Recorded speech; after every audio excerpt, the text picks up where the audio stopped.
बैजू, हम तो कला के पुजारी बानी। ये कला के परखे वाला लोग बहुत कम हो खेले। ये तो हमनी के मजबूरी बा कि आपन कला के जिंदा रखे खातिर ओके हम बेच देवेनी चंद रुपया खातिर, और इहो जाने की कोशिश ना करी कि के खरीदे वाला कौन बा।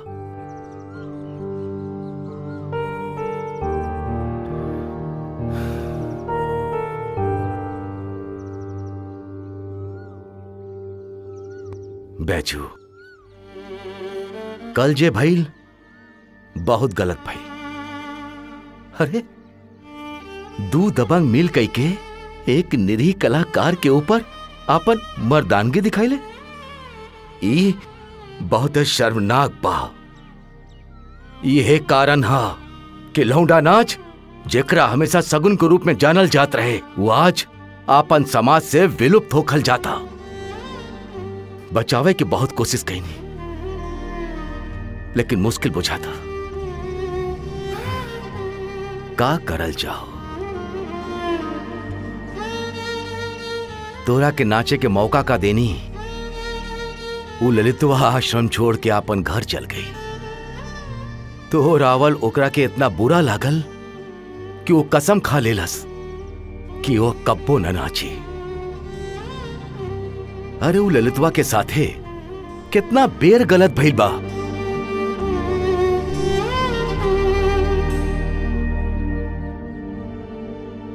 बैजू, तोहरा से हमने के बहुत उम्मीद बा। हमने के लागे लागल कि ही कला एक बेर फिर से जिंदा हो जाए। आपन बिहार में ही ना, पूरा भारतवर्ष में भी ना, सारा विश्व में तू आपन नाम कमाईबा।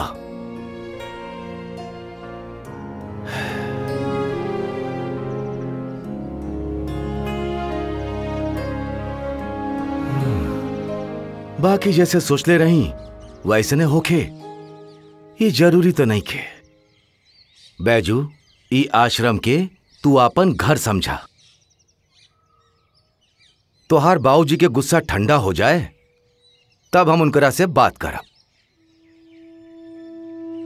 ना गुरुजी, बाबूजी से अभी कोनो बात नहीं के करेंगे। बाबूजी से तब बात करेंगे जब कुछ बन जाए। उनकर भी कोनो गलती नहीं के,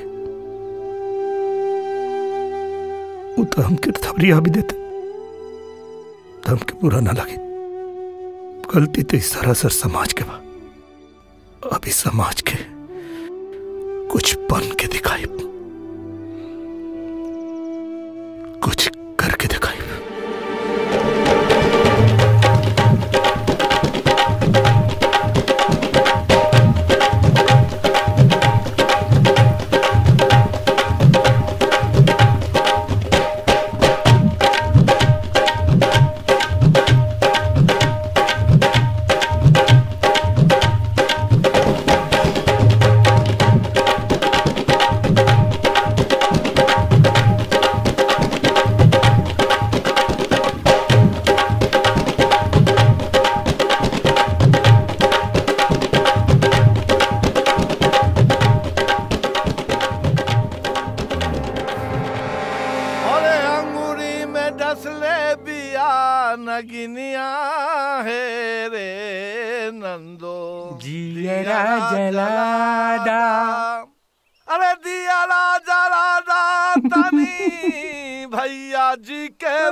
ससुरा बैजुआ जाके ओकरा के गोद में बैठ के जाके ललनमा के गोद में हमार तो इज्जत चल गई।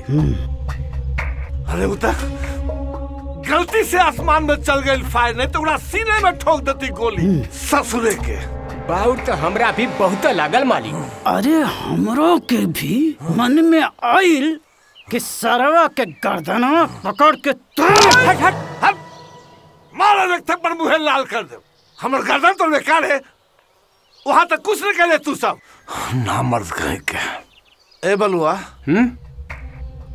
अब बजुआ का नाच जो है ना अपन दरवाजा पे होखे का चाहे। ठीक बा मालिक। जरा पता करिए तो कहाँ बाटे वो।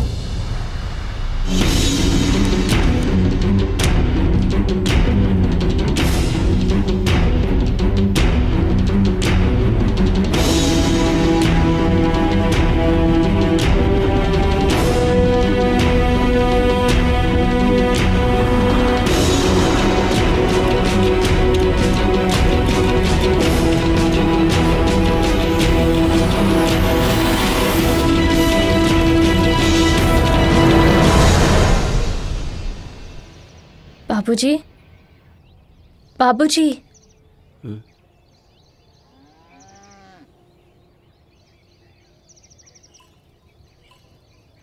बाबूजी खाना खा ली? रहे दो, भूख नहीं है। अब ऐसे भूखले रहे से कैसे काम चले? हाँ भूखे ही जाए।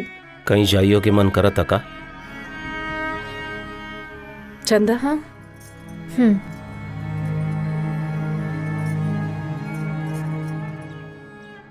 अब जौन हो गइल बा ओकरा के दिल पे धाके काहे बैठल बानी? सब कुछ भुला के आपन काम करी। वही भुलावे के कोशिश में लागल बनी, बाकी कौनो काम में मन नहीं खे लागत। हमरा पता बा बैजुआ के दिलो जान से चाहेला रउआ। उहा त रउआ के भगवान मानत रहे। रउआ के कौनो कसूर नहीं खे और बैजुआ भी का करित? काम नहीं खे ढूंढले। ऊ कितना जगह गइल, बाकी नौकरियों तो मिले के चाही। ऊपर से रउआ बीए पढ़ा देनी। अब इतना पढ़ लिख के कोनो मजदूर की नौकरी ना नू करी और कछु काम ढंग के मिल जाये तो करिए लिहित।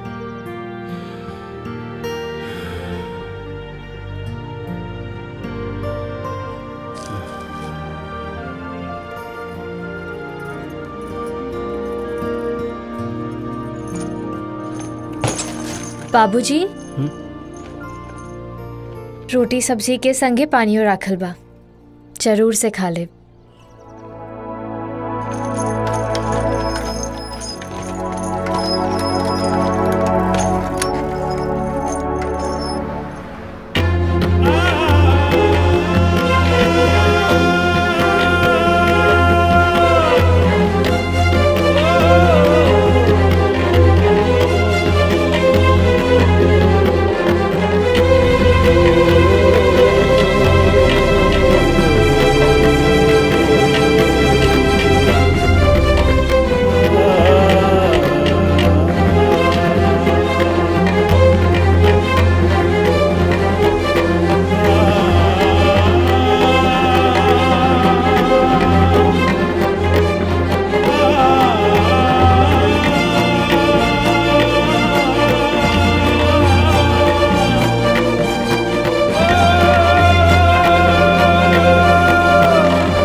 मान तो गैले रहे बैजुआ। रवा के आवे से पहले हमरा से कहत रहे कि कबो न नाची गाई। अब काम करे, खाली काम। होकरा के अपने कहला पे बहुते पछतावा रहे। हरे काम खातिर सबके फोन लगावत रहे। तो तू हमरा बतौलू है ना? रवा कबो कुछ सुनत रही? वो फोन पर बतियावत रहे और रवा औते शुरू हो गई नी। जाने लू बैजू के माई, ओकरा जाए के बाद हमरो कौनो काम में मन ना लगत बा। बड़ा उम्मीद रहा बैजुआ से, दिन रात मेहनत करके ओका पढ़ौले रही, कुछो बड़ा काम करी, हमार नाम आगे बढ़ाई। अब कितना दिन हम पुरान साइकिल में खिलौना बेचत रहा। सोचले रही कि बैजू कुछ हो करी तो घरे में बहू ले आई, चंदो के हाथ पीर कर दे। अरे तब आप कहाँ मार समय पार हो गए बा। बुला ले वापस बैजुआ के। कहा तो बानी कि अब ना नाची।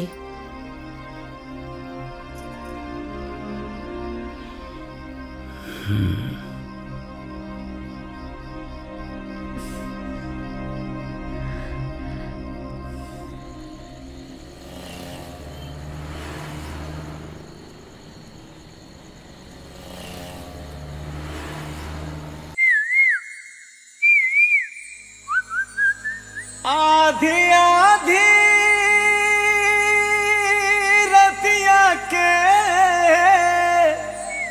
कुहू के कोयलिया है राम, कुहू के कोयलिया राम, अनेरिया भैले ना।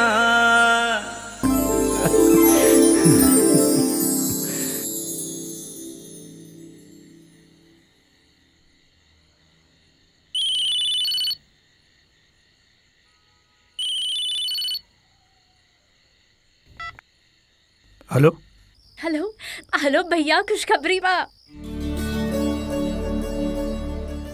का खुशखबरी बा? बाबूजी के माई मना लेनी, अब तो जल्दी से घरे लौट आवा। जानत रहा माई का बोली? माई बोली बैजू काम करे चाहता, वो अब कभू नाच गाना ना करी। भैया बाबूजी बहुते चाले तोरा, हम अपन कान से सुननी, कहत रहलन बड़ी उम्मीद रही बैजुआ से। भैया अब तू जल्दी से आजा, माई बाबूजी खुश हो जाइयन।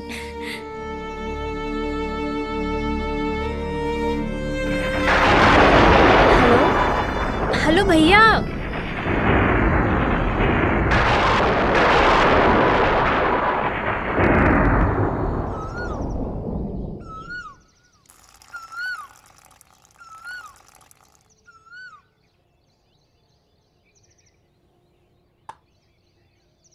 अरे बैजू, ए बैजू। हाँ गुरुजी। ओह, कुशवाहा जी के निमंत्रण आइल बा। मंत्री हवन, कला संस्कृति विभाग पटना में। अच्छा। सरकारी कार्यक्रम बा, बड़ बड़ लोग जुटियन, पत्रकारों सब रहीहन। तैयारी करा और ऐसन कुछ करे के बा कि आगे के रास्ता खुल जाए। नमस्कार महाराज जी। महाराज जी के प्रणाम। महाराज जी, अरे बैजुआ के किस्मत एकदम चरचरा गई बा। अरे भैया जी तो एकरे डांस पे दीवाना बन गइल बाड़े। बुलावा भेजले बाड़न बैजुआ के खातिर। अरे स्पेशल प्रोग्राम अपने दुआरी पे रखले बाड़न। आप चली और आप अपना टीम के लेके पधारे के कष्ट करी। ओह, बैजुआ से पूछे के पड़ी। बैजुआ तो सोझवे बा, पूछ ले। बैजुआ के तो किस्मत खुल जाई। का रे बैजुआ, का सोचत बाड़े? महाराज जी, हम अब सोच ले बानी कि अपना कला के सस्ता लोग के सामने ना बेचब, बल्कि अपने कला के प्रदर्शन करब वो लोग के सामने जेके कला के कदर होगी। भले हम एगो लौंडा नाच करे वाला साधारण लड़का नहीं, लेकिन आपके शागिर्द बन के अब हम कलाकार बन चुकल बनी। और अभी कलाकार के केहू खरीद ना पाई और ना ही अब केहू के इशारे पे नाची। अब हम सोच ले बानी, हमार सुरताल हमरे मर्जी से लगी, केहू के बंदूक के नोक पर ना। और अब हम भले भूखे मर जाए, लेकिन पैसा खातिर केहू के अपन अपमान ना करे दे।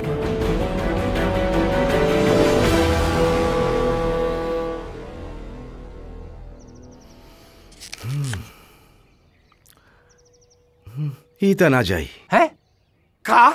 हमर बोलाबा के ठोकरा देलस। तू कौड़ी के लंडा नाच करेला बेजुआ के इतना हिम्मत? ससुरा भुगती, भारी भोगान भुगती। सम्मान ही एक कलाकार का सही भुगतान है और इसी से कलाकार को संतुष्टि मिलती है। जब भी किसी कलाकार के कला का सम्मान होता है तो उस कलाकार का अपनी कला के प्रति प्रेम और बढ़ जाता है। मैं अपनी कला को अपने माता पिताजी को समर्पित करना चाहता हूँ, क्योंकि जो कुछ भी सीखा है उनसे ही सीखा है और अब इसको समझने का प्रयत्न कर रहा हूँ। अगर जनता जनार्दन का प्यार आशीर्वाद मुझे ऐसे ही मिलता रहा तो मैं इस विधा को जीवित रखने में जरूर कामयाब होऊंगा। कलाकार को स्नेह और प्यार मिलना चाहिए, तभी हम लोग महेंद्र मिसिर जी और भिखारी ठाकुर जी के सपने को साकार कर पाएंगे। सर आपने इस कला को क्यों चुना? बैजू जी आप यहाँ तक पहुँचे, आपको कैसा महसूस हो रहा है? सर आपको इस कला को अपनाने में बहुत परेशानी आई होगी, उसके बारे में बताइए।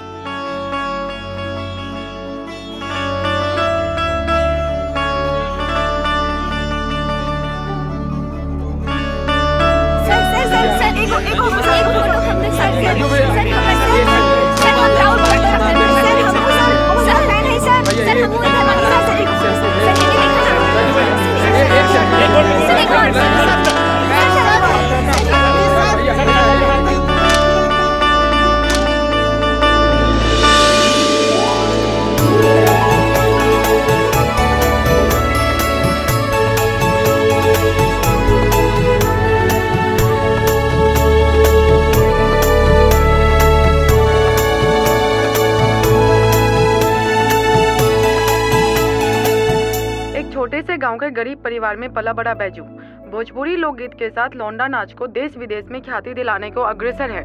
लौंडा नाच को एक अलग रूप में प्रस्तुत करके बैजू ने इस कला को बहुत बड़ा सम्मान दिलवाया है। बाबूजी, बाबूजी ये देखा, माई माई भारी आवा। बाबूजी ये देखा बाबूजी, माई, अरे माई भारी आवा जल्दी। अरे का हो गए, काहे चिल्लात बाड़ू? अरे माई ये देखी का छपल बा, ली पड़ी देखी।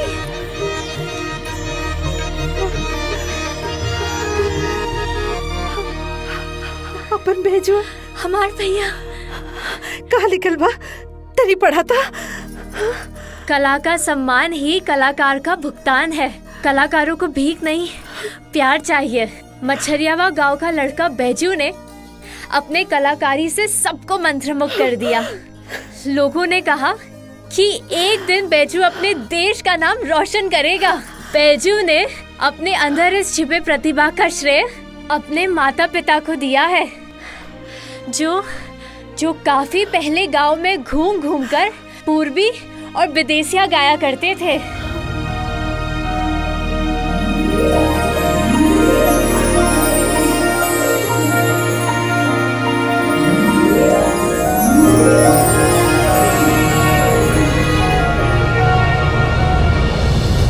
रहुआ सही कहले रहे, वहां प्रोग्राम करके मजा आ गई। पहली बार पता चलल कि जब कलाकार के सम्मान मिलेला तब कैसन महसूस। चला अब तू आपन बाबूजी से बात करा। ऐसे अपन परिवार से अलग रहल कोनो ठीक बात नहीं खे। काहे महाराज जी, रहुआ भी था। महाराज जी कबो पूछे के मौका न मिला रहुआ और राउर परिवार के बारे में। माँ बाबूजी के गुजरला के बाद बस ही कलाकारी में ही जीवित हई। ई घर के हम अपन आश्रम बना लेनी। ये कहा कि ई आश्रम के ही अपन घर बना लेनी। बाकी तू ना घर बसावे के सोच बैजू, घर उजाड़े के ना। तू कहा त तारा लागी जोड़ी ढूंढी। का महाराज जी, हमरा से कौन लड़की भी आ करी? लौंडा डांस करे वाला लड़का के क्या पंदाबाद बनाई? केहू दामाद बनाए ना बनाए, पर केहू पति जरूर बनाई। जेकरा के ओकर घर वाला ही घर से निकाल देले होके, ओकरा साथे घर बसावे के बारे में केहू का सोची? सोची, जरूर सोची। बस तू समय के इंतजार करा। कल ही मास्टर साहब भिड़ी जाए के पड़ी। काहे का हो गए अचानक? अरे बिनती करब उनका से चंदा के बियाह के ले जाई। हाँ? पता बा उनका घर में चंदा सबका बहुत ही पसंद बा। लड़कों के ट्रेनिंग चालू बा, जल्दी नौकरियों लाग जाई। हमनी के कुछ होकर के चंदा के बियाह करे के बा बस, वरना ई बैजुआ इज्जत के सत्यानाश कर देले बा। केहू के पता लाग जाई तो कौन ई लौंडा नाच करे वाले के घर में बियाह शादी करी। बस जल्दी से बियाह हो जाए। तू अपन गहना निकाला, थोड़ा बहुत खेत बा उहो बेच दे, फिर जल्दी से बियाह करके बेटी के विदा करे के बा।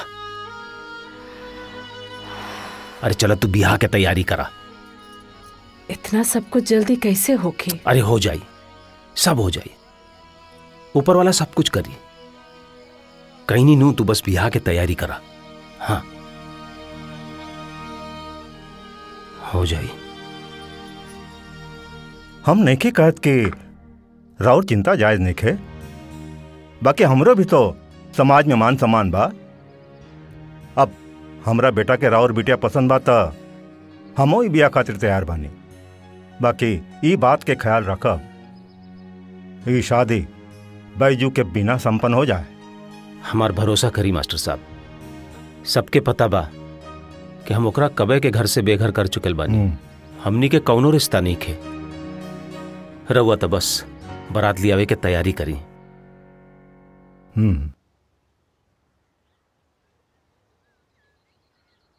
हेलो हेलो भैया। हाँ बोला चंदा। भैया भैया बाबूजी हमार ब्याह कराव ताड़े। केकरा से? उहे मास्टर जी के लइका अंश से। लड़का तो अच्छा बा, हमहू तो ये चाहत रहे कि तोर बियाह वही जे होके। तो ब्याह में तू ना आई बाका? भैया कैसे हो करके घरे आ जाइया। तू ब्याह में ना आए पर तो हमरा अच्छा ना लागी। भैया कुछ हो करा पर शादी में जरूर रहिया बस। हेलो हेलो हेलो भैया का भाई चुप काहे हो गईला? तू आई बा ना? देखो भैया बाबूजी कुछ हो बोलस, तू चुपके से आ जाई है। तोहरा के हमार कसम बा आइया जरूर।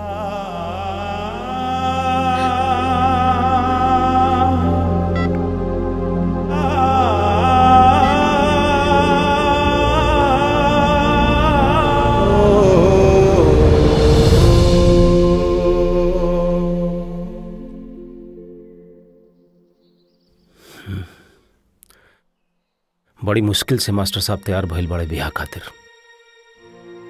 हमऊ समझई नहीं उनकरा के कि बैजू अब हमार परिवार के कौनो हिस्सा नहीं खे। तो कहलन कौनो कीमत पे बैजू बियाह में ना आए, एकर ख्याल रखी।